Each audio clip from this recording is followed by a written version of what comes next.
तो इस वक्त सबसे बड़ी खबर आपको बता दें, सदन में गहलोत सरकार ने विश्वास मत जीत लिया है। ध्वनि मत से विश्वास प्रस्ताव जो है वो पारित हो गया। सरकार ने सदन में विश्वास मत जीत लिया है और उसके बाद शुक्रवार यानी 21 अगस्त तक के लिए कार्यवाही सदन की स्थगित कर दी गई। तो यह बड़ी खबर, ध्वनि मत से पारित हुआ विश्वास मत और उसके बाद सदन की कार्यवाही को 21 अगस्त तक के लिए स्थगित कर दिया गया। सदन द्वारा मंत्रिपरिषद, प्रश्न यह है कि यह सदन मंत्रिपरिषद में विश्वास व्यक्त करता है। जो पक्ष में वो आ गए, जो विपक्ष में वो ना गए।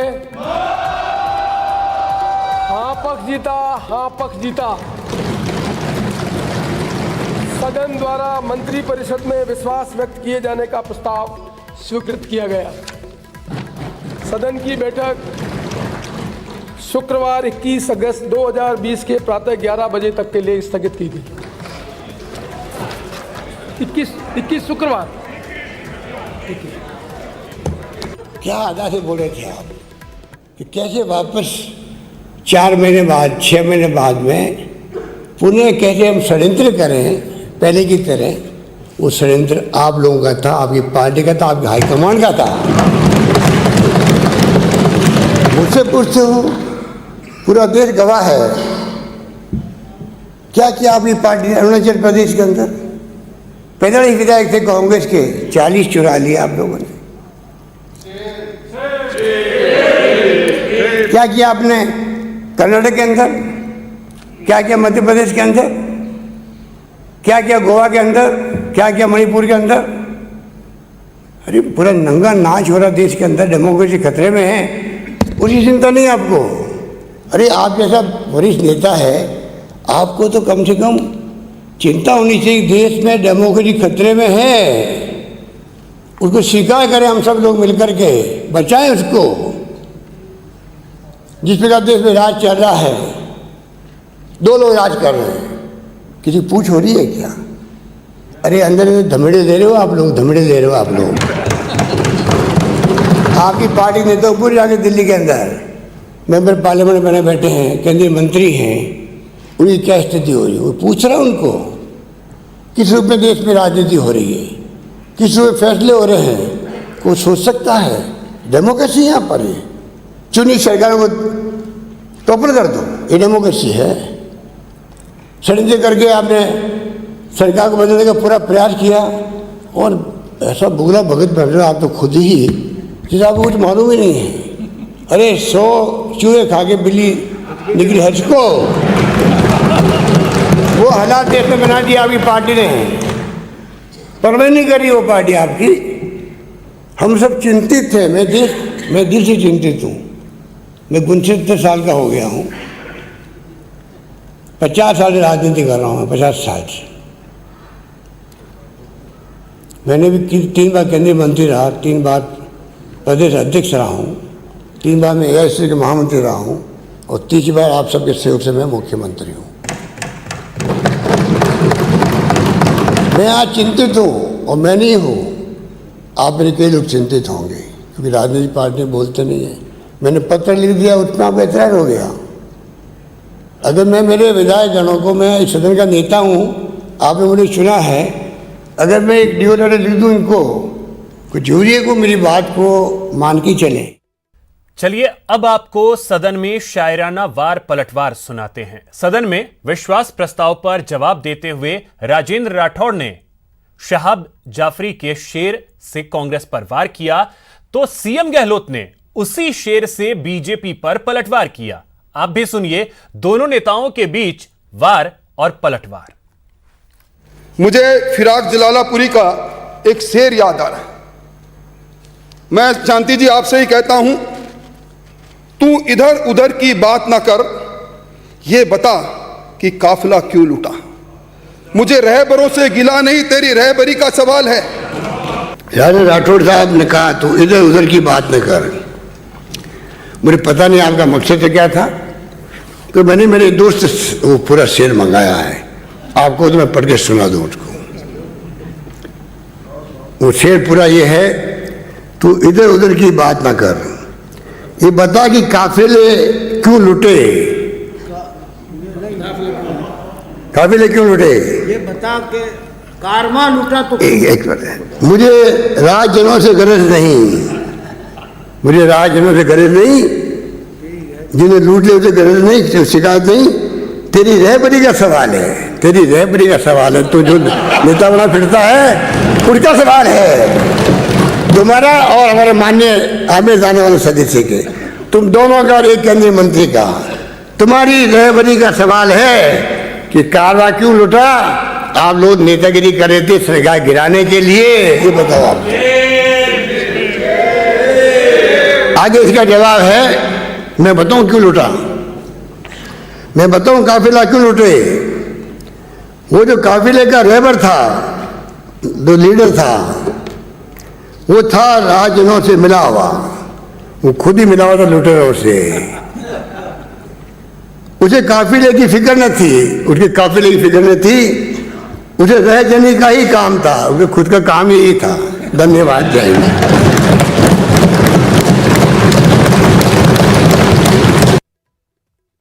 के अंदर जो प्रदेश की सरकार विश्वास मत लाई थी, उसको बहुत अच्छे बहुमत के साथ सदन ने आज पारित किया है और जो भी अटकलें लगाई जा रही थी उसको आज विराम मिला है। मैंने सदन के पटन में भी बहुत संक्षिप्त में इस बात को कहा कि जो कोई पॉलिटिकल राजनीतिक चर्चा थी या कोई विषय उठे होंगे, उस सब पर संतोषजनक संवाद करने के बाद कांग्रेस पार्टी के अध्यक्ष के माध्यम से सभी समस्याओं का समाधान निकालने के लिए रास्ता बना चुका है और मुझे पूरा विश्वास है कि समयबद्ध तरीके से उस सभी रोड मैप का खुलासा होगा और हम सबके जो कंसर्न्स थे उसको संतोषजनक तरीके से उसको डील किया जाएगा। जहाँ तक सदन के अंदर की बात थी, मैंने कहा कि कांग्रेस पार्टी के और कांग्रेस पार्टी के समर्थन में जो विधायक हैं उन सब ने एकजुटता का आज परिचय दिया और विपक्ष ने तमाम कोशिशें करी, लेकिन उसके बावजूद भी आज प्रचंड बहुमत के साथ सरकार के पक्ष में जो कॉन्फिडेंस मोशन मूव हुआ था वो पारित हुआ है। इस बात की मुझे खुशी है। अब आने वाले समय में जो चुनौतियां हैं, चाहे कोरोना की हो, चाहे आर्थिक मुद्दों की हो, चाहे किसानों की हो, नौजवानों की हो, उन सब चुनौतियों के लिए पूरा प्रदेश मिलकर काम करेगा और सरकार अपने बचे हुए कार्यकाल में पूरी ताकत के साथ लोगों की, मतदाताओं के अरमानों को पूरा करने का काम करेगी।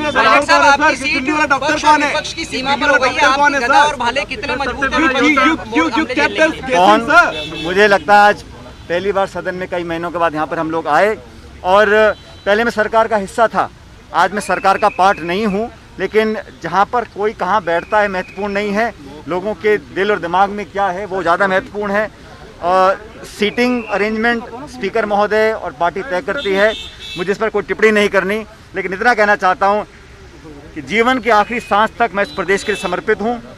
कोई कितनी अटकलें लगा ले, कितनी अफवाहें फैला ले, लेकिन इस प्रदेश की मिट्टी ने मुझे जो मान सम्मान और प्यार दिया है उसका जीवन भर मैं कृतज्ञ रहूँगा और अपने राजनीतिक जीवन के अंदर राजस्थान के लोगों का जितना भला हो सके उस दिशा में काम करने का मैं प्रयास कर रहा हूं। आज जो विधानसभा के अंदर बातें बोली गई, मैं समझता हूं प्रदेश की जनता ने उसको सुना और जो सरकार ने कल हमारी जो मुलाकात हुई उसके बाद जो संदेश गया, कांग्रेस आला कमान ने जो रास्ता इख्तियार किया है सारी बातों को सुलझाने के लिए, उसका लाभ पार्टी को मिलेगा, सरकार को मिलेगा। और आज सदन के अंदर तमाम बातें बोली गई, लेकिन ऐसा कोई ठोस तथ्य सामने नहीं आया जिसके कारण सरकार को चुनौती हो और आज बहुमत के साथ, प्रचंड बहुमत के साथ सरकार का जो कॉन्फिडेंस मोशन था वो पारित हुआ है। चंद कटारिया जी ने अपने ही उपनेता राजेंद्र राठौड़ जी द्वारा कल बड़ी बड़ी डींगे हाँकते हुए किए गए दावों को सिरे से खारिज कर दिया कि वो अविश्वास मत लाएंगे। साफ हो गया कि कांग्रेस की सरकार के पास 124 मत हैं, हमारा कुनबा इकट्ठा है और हम राजस्थान की प्रगति और विकास और 8 करोड़ जनता की सेवा में निरंतर संकल्पबद्ध रहेंगे, इसमें कोई शक नहीं। ये आज प्रजातंत्र की जीत है, बहुमत की जीत है, जनमत की जीत है, राजस्थान की 8 करोड़ जनता की जीत है और विकास के एक नया सूर्य जो उदय हुआ है ये उसकी जीत है। जिस प्रकार भी वो कोशिश करेंगे हम इसी प्रकार से कड़ाई से उनका मुकाबला देंगे और पूरे 3.5 वर्ष और 5 वर्ष पूरे जो राजस्थान की जनता ने जो दिए हैं राजस्थान की सरकार की सेवा करेंगे, राजस्थान के जनता की सेवा करेंगे और आने वाले दिनों में 3.5 वर्षों में विकास के लिए, कोरोना से मुकाबला करते हुए हर क्षेत्र के विकास के लिए कार्य करेंगे और आने वाले 2023 के विधानसभा चुनाव में भी प्रदेश की जनता का विश्वास हासिल करेंगे। भाजपा के बड़े नेताओं ने ये सारा षड्यंत्र किया था, ये सारा फेल हो गया और अंत में जीत सत्य की हुई। सत्य भी कहा था कि हम जीतेंगे और जीते हैं। मैं समझता हूं कि जिस तरह भारतीय जनता पार्टी की चाल थी उसको पूरी तरह से यहाँ सदन में पूरा पानी फिर गया उस चाल। बिल्कुल जो मकसद था एक लंबे अवधि के बाद अब बाड़ेबंदी खत्म हो रही है। सब खत्म है, पहले भी बाड़ेबंदी नहीं थी, सब लोग आ रहे थे जा रहे थे, लेकिन ये बीजेपी की चाल थी। वो हमारे विधायकों को तोड़ना चाहते थे, लेकिन सारे पैदा करना, एजेंसियों का उपयोग, पैसे के दम पर विधायकों को तोड़ने की कोशिश, ये प्रदेश की जनता, देश की जनता पसंद नहीं करती है। लोकतंत्र को, देश को कमजोर करने की साजिश थी और राजस्थान पहला ऐसा स्टेट बना है जहाँ पे अशोक गहलोत के नेतृत्व में कांग्रेस ने भगवान का आशीर्वाद लेकर बड़ी शिकस्त दी है बीजेपी को। बीजेपी सफल हो गई मध्य प्रदेश में, बीजेपी सफल हुई कर्नाटक में, मणिपुर में, अरुणाचल प्रदेश में, लेकिन राजस्थान में उनको पता चल गया कि राजस्थान की जनता, राजस्थान के कांग्रेस के विधायक बिकने वाले नहीं हैं। जो इनके दिल्ली में बैठे हुए नेताओं की शय पे ये सरकार गिराने का जो षड्यंत्र कर रहे थे, आज पूरी तरह से वो बेनकाब हो गया है। सरकार के पास पहले भी बहुमत था, आज भी बहुमत है और 5 साल तक बहुमत रहेगा। हम जनता की अपेक्षाओं पे खरा उतरेंगे। जो वायदे करके हम सत्ता में आए हैं वो वायदे पूरे भी करेंगे और जो भारतीय जनता पार्टी की करतूतें हैं ये राजस्थान की जनता देख रही है। इन करतूतों के रहते हुए, इन जयचंदों के रहते हुए हम दोबारा राजस्थान में सरकार भी बनाएंगे। सरकार 10 बजे तक नहीं लाई थी और 10 बजे के पहले ही प्रस्ताव देना पड़ता है, लेकिन माननीय विधानसभा अध्यक्ष जी ने उनको विशेष छूट देकर के, रियायत देकर के और उनका जो विश्वास प्रस्ताव था उसको स्वीकार किया है। इनका पार्टी का अंदरूनी झगड़ा था, किस लेवल पर इनकी क्या बात हुई, आज ये सब एक साथ नजर आए। हमने हमारे प्रतिपक्ष का जो धर्म था वो निभाया। घटनाक्रम तो लोकतंत्र के लिए बड़ा शर्मसार है। खुद की आपस की घर की लड़ाई ये संभाल न पाए और जनता को बेवकूफ बनाने के लिए ये विश्वास मत लेकर है। तो हालांकि आंकड़ों से तो इन्होंने जीत लिया, लेकिन जनता का इन्होंने विश्वास खो दिया। आज विश्वास मत हासिल हमने एक बार फिर से किया है और विश्वास मत जैसा हम शुरू से कह रहे हैं कि हमारे 125 की जो हमारी स्ट्रेंथ है वो इंटैक्ट। 125 में से एक माननीय अध्यक्ष महोदय, एक हमारे मास्टर भंवर जी विमान है, बाकी पूरे 133 लोग सदन में मौजूद थे। सब एकजुट थे। इसलिए स्थिति हो गई कि भारतीय जनता पार्टी है, भारतीय जनता पार्टी को की हिम्मत नहीं हुई कि वो विभाजन की मांग भी करे। इसलिए ध्वनि मत से आज ये पारित किया गया प्रस्ताव है। निश्चित रूप से इतने बड़े बहुमत के साथ आज हमारी कांग्रेस सरकार जीती है। माननीय मुख्यमंत्री अशोक गहलोत के लिए विश्वास प्रकट किया है और ये लोकतंत्र की जीत है। और 21 तारीख तक हम लोग आज सीधे जा रहे हैं, होटल खाली करेंगे और अपने अपने घर और जो भी अपने विधानसभा क्षेत्र में जाना चाहिए जाना है। यहां रुकेंगे एक छोटे से ब्रेक के लिए।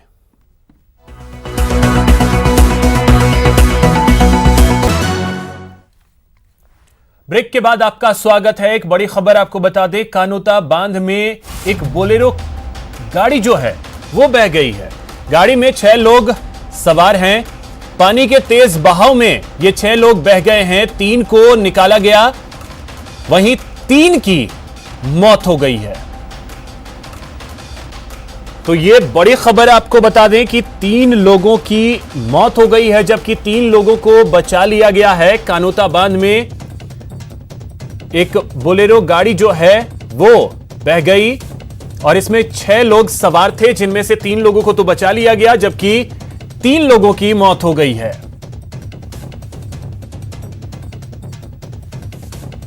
तो ये बड़ी खबर आपको बता दें। देखिए, प्रदेश में कई जिलों में मूसलाधार बारिश का दौर जारी है और इसी बीच ये एक हादसा सामने आया, जहां पर एक बोलेरो गाड़ी जो है वो कानोता बांध में बह गई, जिसमें 6 लोग सवार थे।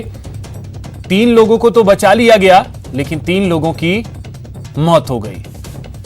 और तस्वीरें देख करके आप अंदाजा लगा सकते हैं कि स्थिति प्रदेश के कई जिलों में क्या है। ये गाड़ियां जो हैं वो डूबी हुई हैं। जलजमाव कई जगहों पर हो गया है, जिसकी वजह से लोगों की समस्याएं जो है वो बढ़ गई हैं। और ऐसे में कानोता बांध में एक बोलेरो गाड़ी जो है वो बह गई।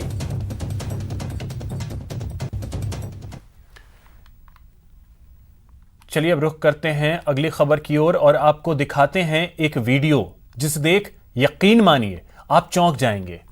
जरा देखिए, भारी बारिश में एक युवक बहा जा रहा है। यह कोई नदी नहीं है बल्कि बारिश का पानी है और उस पानी में एक युवक बह रहा है, जिसे कुछ युवक समय रहते बचा लेते हैं और उसकी जान बच जाती है। अब ये वीडियो सोशल मीडिया पर वायरल हो रहा है।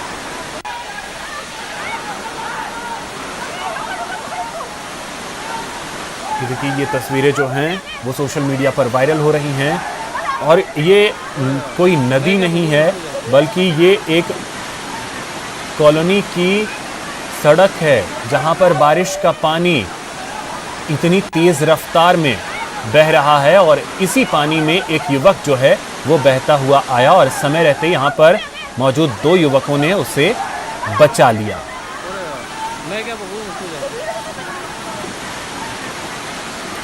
तो नाहरगढ़ वार्ड नंबर 57 का ये वीडियो बताया जा रहा है और यहां स्थिति जो है आप अंदाजा लगा सकते हैं कि क्या होगी।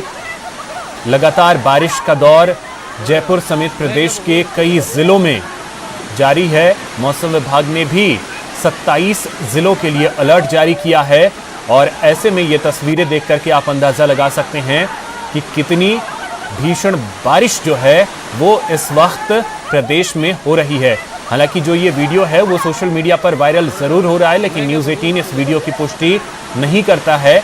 लेकिन जो जानकारी मिल रही है, बताया ये जा रहा है कि ये वार्ड नंबर 57 नाहरगढ़ का वीडियो है जो सोशल मीडिया पर वायरल हो रहा है, जिसमें एक युवक पानी में बहता हुआ दिख रहा है। ये देखिए, आपको युवक बहता हुआ दिखेगा, ये युवक देखिए, और समय रहते वहां मौजूद 2 युवकों ने उसे बचा लिया।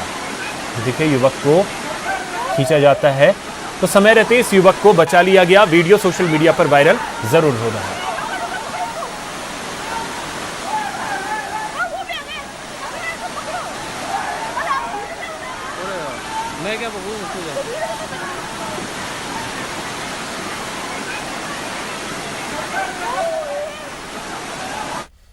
वहीं एक और बड़ी खबर आपको बता दें, अमित शाह की कोरोना टेस्ट नेगेटिव आई है। गृह मंत्री अमित शाह ने ट्वीट कर इसकी जानकारी दी है। कुछ दिन घर पर आइसोलेशन में रहूंगा, ये लिखा है अमित शाह ने। और आपको बता दें कि कोरोना की उनकी जो जांच एक बार फिर की गई तो वो रिपोर्ट अब नेगेटिव आ गई है। पहले वो कोरोना पॉजिटिव हो गए थे, जिसके बाद अस्पताल में उन्हें भर्ती कराया गया था और इसकी जानकारी उन्होंने खुद ट्वीट कर भी दी थी। और अब जो टेस्ट रिपोर्ट नेगेटिव आई है उसकी भी जानकारी उन्होंने ट्वीट कर दी है और कहा है कि कुछ दिनों के लिए वो घर पर ही आइसोलेशन में रहेंगे।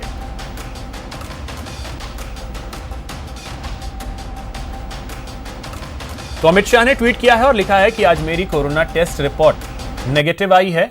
मैं ईश्वर का धन्यवाद करता हूं और इस समय जिन लोगों ने मेरे स्वास्थ्य लाभ के लिए शुभकामनाएं देकर मेरा और मेरे परिजनों को ढाढ़स बंधाया, उन सभी का हृदय से आभार व्यक्त करता हूं।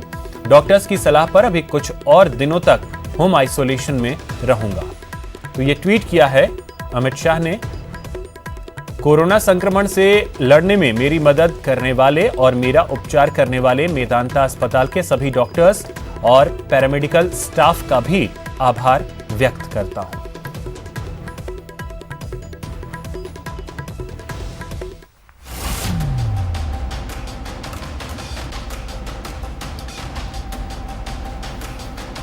तो अब अमित शाह गृह मंत्री कोरोना कि रिपोर्ट उनकी जो आई है वो नेगेटिव आई है। अब वो ठीक हो चुके हैं, लेकिन डॉक्टर्स की सलाह के बाद वो अगले कुछ दिनों तक होम आइसोलेशन में रहेंगे। उन्होंने ट्वीट करके इसकी जानकारी दी है और सभी को धन्यवाद भी किया है जिन लोगों ने उनके स्वास्थ्य की कामना की। तो सदन में विश्वास प्रस्ताव के चर्चा के दौरान विपक्ष और सरकार में तीखी बहस हुई। इस दौरान बीजेपी की तरफ से नेता प्रतिपक्ष ने जमकर प्रहार किया। जिस व्यक्ति ने अपनी मेहनत से उस कांग्रेस को जिसके 21 सदस्य थे प्रयत्न किया, प्रयत्न सबका सामूहिक हो सकता, मैं इसको कोई नकार नहीं रहा हूं, लेकिन सच में उस आदमी ने जिस ढंग से आपकी पार्टी को उस समय खड़ा करने का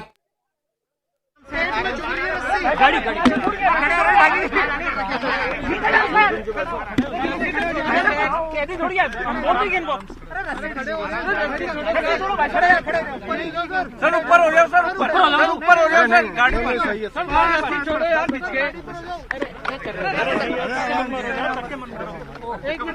आराम से ऐसा किसी को डिलीट हो थोड़ी ऐसा रस्सी हटवा दो यार, थोड़ा सा पीछे, थोड़ा सा पीछे, दूर रहो, क्या कर रहे हो, गिर जाओगे आप, खड़े हो जाओ आप, हाँ डांगी जी हो गया ना। सर विश्वास मत हासिल कर लिया सरकार ने, कई दिनों की लंबी पूरे प्रदेश के अंदर, पूरे प्रदेश में खुशी की लहर है।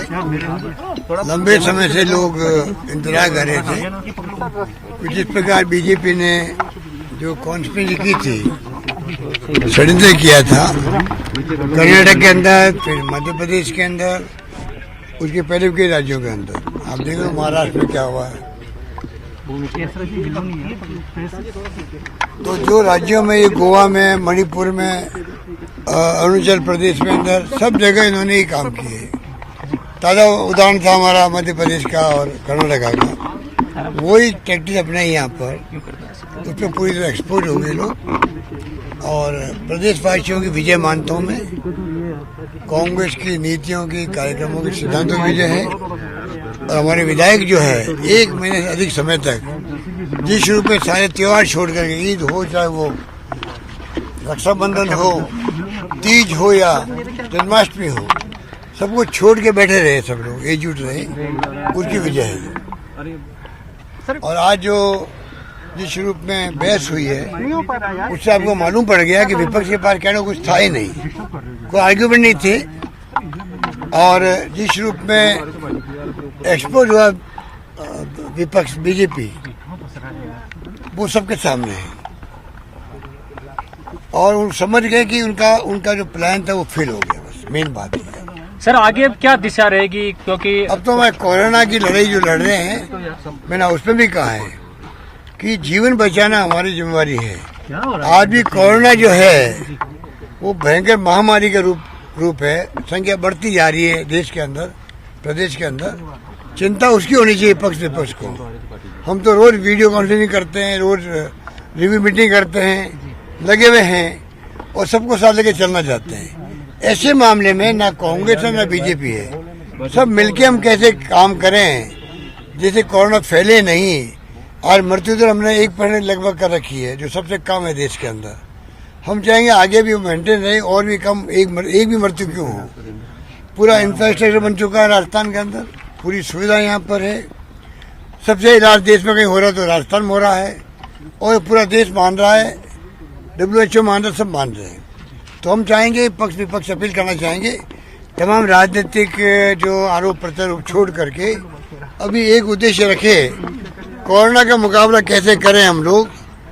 ये महामारी दिखती नहीं है, हो सकता आने वाले वक्त में उग्र रूप ले ले। ये सबको बचाव के जो एडवाइस की गई है, मास्क की गई है, सोशल डिस्टेंसिंग की गई है, हाथ धोने की गई है, उसको सबको अवेयरनेस करना बहुत जरूरी है, मेरा मानना है। आपने आज जो जवाब दिया कि काफिला क्यों लूटा, क्योंकि रहबर ही लुटेरों से मिला हुआ था। जरा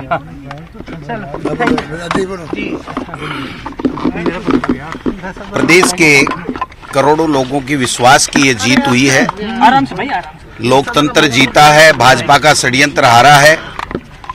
आज भी प्रदेश की जनता ने सरकार का साथ देकर के ये जता दिया कि अशोक गहलोत के नेतृत्व की सरकार हमने बनाई है, भारतीय जनता पार्टी के केंद्र के लोगों ने नहीं बनाई है।